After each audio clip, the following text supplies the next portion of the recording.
पासून घ्यायचं. 20 तर पुढे येईल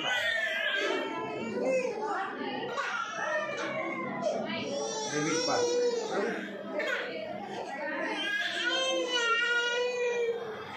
आता हे 20 याची जमा झाली बघायची.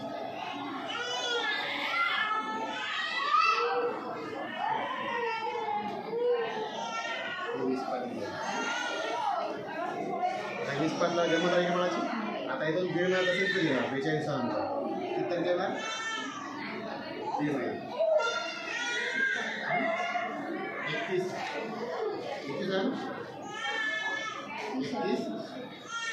1 जून आहे.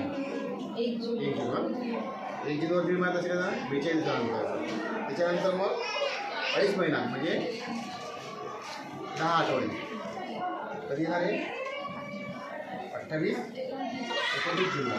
म्हणजे 28 नंतर मग 3.5 महिने कधी येणार 27 ऑगस्ट.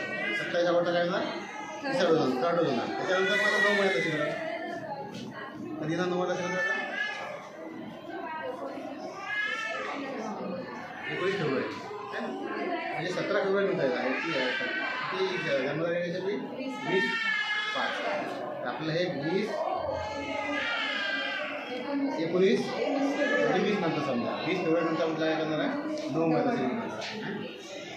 अशा प्रकारे त्याचं 9 महिन्यापासून आपल्याला करून घ्यायचं असतं. आणि तुम्ही जेव्हा बाळाचा जन्म होते तेव्हा म्हणजे तारखा जे टाकून द्यायच्या पुढच्या म्हणजे पुढील लसीकरण कधी येणार आहे हे टाकल्या घरात नाही. म्हणजे त्याला समजेल की आपल्या बाळाचा 2 महिने लसीकरण कधी करायचं आहे 2.5 महिने कधी करायचं आहे 3.5 महिने कधी लसीकरण करायचं आहे आणि 9 महिने झाल्यानंतर कधी लसीकरण करायचं आहे. म्हणजे तुम्हाला आता एका दिवशी जन्मानंतर तुम्हाला ते लसीकरण कार्डमध्ये वरच्या तारखा टाकू शकतात.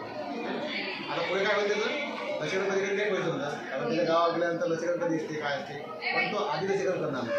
म्हणजे 42 दिवसाच्या आधी लसीकरण करणार नाही 6 आठवड्याच्या आधी लसीकरण करणार नाही 10 आठवड्याच्या आधी लसीकरण करणार नाही त्यानंतर 14 आठवड्या आधी लसीकरण करणार.